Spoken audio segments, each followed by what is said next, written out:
అందరికీ నమస్కారం అండి. సుందర నాగభద్ర ఛానల్కు సుస్వాగతం. ప్రకృతి ఆహారమే ఔషధం. ఇప్పుడు నేను బగారా రైస్ చూపిస్తున్నానండి.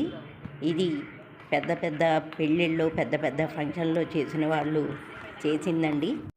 అక్కగారి మనవరాలు పుట్టినరోజు అండి. అందుకని ఒక 25-30 మందికి చేయించారండి. అయితే దీంతో పాటు ఆలుగడ్డ రైస్, షీర్ కుర్మా లాంటి పాయసం, అలాగే డబుల్ కా మీఠా చేయించారు. దీనికోసం ముందుగా బాండీ పెట్టి ఒక 100-150 గ్రాములు నూనె వేశారండి. దీంట్లో ఒక 20 నుంచి 25 వరకు యాలకులు, ఒక 25 లవంగాలు, 5-6 ఇంచుల దాల్చిన చెక్క, ముఖ్యంగా 3 టేబుల్ స్పూన్లతోటి షాజీరా ముందుగా వేశారండి. ఇవన్నీ వేసిన తర్వాత ఒక 5-6 ఉల్లిపాయలు సన్నగా తరిగి వేశారండి. మీడియం సైజులో తరిగారు. అలాగే 5-6 టేబుల్ స్పూన్లు అల్లం వెల్లుల్లి వేశారండి. 3 పెద్ద స్పూన్లతోటి ఉప్పు వేశారు. ఎందుకంటే ఇంకా పెరుగు చట్నీ కూరల్లోనూ అన్నింటిలోనూ ఉంటుందండి. అందుకని సమానంగా వేశారండి. అలాగే 4 కట్టలకు పుదీనా కట్ చేసి వేశారు. అలాగే 5 కట్టల కొత్తిమీరని సన్నగా తరిగి వేసి దోరగా వేగనిచ్చారండి చాలాసేపు వరకు. గిన్నెతో 2 గిన్నెలో నీరు పోసేసి ఒకసారి బాగా కలయి తిప్పి మూత పెట్టేసి హై ఫ్లేమ్లో బాగా మరగనిచ్చారండి. సలసల మరుగుతూ నీళ్లు తెల్ల కాగాలి. కాగిన తర్వాత మనం నీళ్ళు తీసుకున్న గిన్నెతోనే 3 కేజీలు బియ్యం ఒక గిన్నెడు అయ్యిందండి.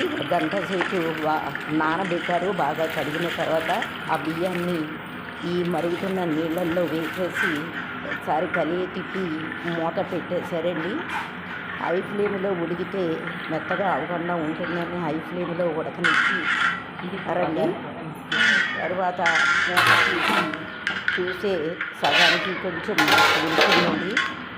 మరొకసారి బాగా కలిగి తిప్పేసి మరలా మూత పెట్టేశారు. మూత పెట్టేసి ఒకసారి మళ్ళీ తీస్తే ఇంకొంచెం నీరు ఉంది. ఈ నీరంతా ఒకసారి మరీ కలిపి మరలా మూత పెట్టేస్తే బాగా దగ్గర పడిపోయిందండి. దగ్గర పడిపోయిన తర్వాత కావాలంటే మరొకసారి కొత్తిమీర పుదీనా ఉంటే వేసుకోవచ్చండి. వీరంతా మొత్తం ఒకేసారి వేసేసారు. నీరంతా బాగా మగ్గిపోయి ఎగిరిపోయిందండి. ఎగిరిపోయిన తర్వాత మరలా లెవెల్ చేసేసి ఒకసారి మూత పెట్టేశారండి. అలాగే పాయసం చేశారు. అలాగే డబల్ కా మీఠా చేశారండి. ఇది చాలా చాలా బాగుంది. మీకు మరొకసారి కూర్మా కూర, ఈ డబల్ కా మీఠా చూపిస్తాను. అయితే నీరంతా ఎగిరిపోయి కరెక్ట్గా వచ్చేసిందండి. టేస్ట్ చాలా బాగుంది. ఉల్లిపాయలు, కీరా ముక్కలు అవన్నీ, కొత్తిమీర, కరివేపాకు, పచ్చిమిరపకాయలు వేసి పెరుగు చట్నీ రైతా చేశారండి.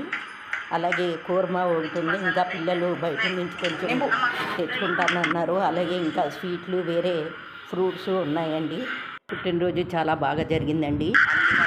అన్ని వంటకాలు చాలా చాలా బాగున్నాయండి. ట్రై చేసి చూడండి.